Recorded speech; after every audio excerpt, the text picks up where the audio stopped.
Well, good afternoon again. Tuesday, my gosh, times are going on, isn't it? Halfway through November nearly now. But there we are. I hope everybody's alright and keeping safe. I said, if anybody do want anything that I've been making there, or say money's going to charity, you can just contact me on Messenger or whatever they do on their thing and see what we can do. Alright. Now, I'm going to do a little one here today. I'm going to do two stories here today by David Prowse. This one's called Bedtime Stories. Oh, my handsome, said Jan, what a shambles. My life had been turned on his head. Since Ada went out with some money I'd saved and bought us a spanking new bed. I suppose we was due for a replacement. The last one was new in the war. And a bit like its owner, he'd lost all his spring and was sinking his way to the floor. And that bed would resolve every difference you can get between women and men. You could climb to the edges, but once you relaxed, you was back in the middle again. Well, this new one was built like a monster. Come bedtime, my Ada agreed. We had no complaint with his width or his depth, but his height was a problem indeed. We were stood either side of this mountain, like fishing looking up at the pier. And I turned to my Ada, they're prancing around, and I said, after you, my old dear. Well, she hopped her way back to the wardrobe, then hitched up her nightie and ran.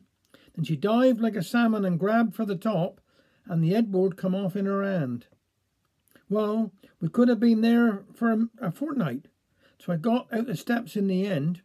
Then we perched there like chickens on top of a coop, too frightened to wriggle or bend. Here, I don't want you to worry you, Ada, I said, as she tried to relax. But the last time I saw anybody this high, they had parachutes strapped on their backs. Well, here's one for Jan Travaska, said Ada, a run of the mill. A bit of a problem, but nothing at all for a man of your talent and skill. 'Cause you'll notice I've moved bits and pieces so that everything fitted all right. So the lamp switch is perched over there by the door. Now, who's going to put out the light?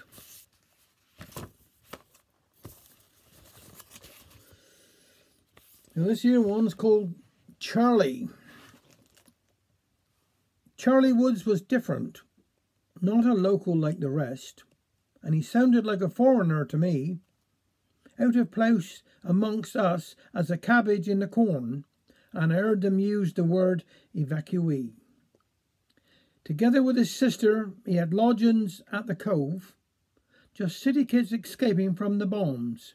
But when the war was over, there was nowhere to return, for Charlie's home and family were gone.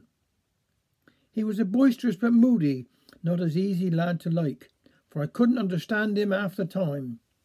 But a terrier at football, though, but small and slight of frame, and through it he became a friend of mine.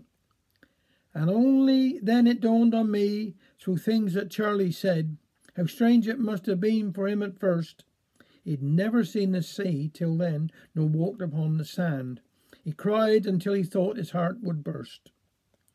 For all was unfamiliar in this isolated spot, and he'd never been away from home before.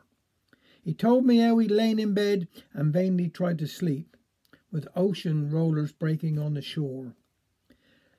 Those very things that formed for me a natural way of life, to him were harsh denials of his own. The only word that I conceived as every youngster's right held nothing Charlie Woods had ever known. But time befriends the young, it seems. At first it heals the wounds, and then it goes to work upon the scars. The instruments it uses often not what we expect, as guardian angels summoned from the stars. It was Jack, a local fisherman, who gave himself the role, despite his reputation as a rogue. Charlie often watched him sailing off or coming in, but shied away from that effusive brogue. One day, as Charlie clung to rails beside the harbour ships, Jack yelled an invitation from his boat. Huge hands reached out and held him like a feather in the air, and Charlie found his city bones afloat. This lad who, to his early years, had never seen the sea, could well have sought deliverance in tears. Yet by the time they trundled back, a smile was on his face, as Jack's respect was ringing in his ears. It proved to one so out of place that others understood, and they could guide his progress through the maze. As Jack had said on their return, "We haven't got a lot, but little things are shared a dozen ways." So much can change in 50 years, the tourists gather now, to hear these stories fishermen recall. And Charlie leans against his boat and then begins again. "Did I tell you about my trip to Donegal?" Thank you very much. Take care.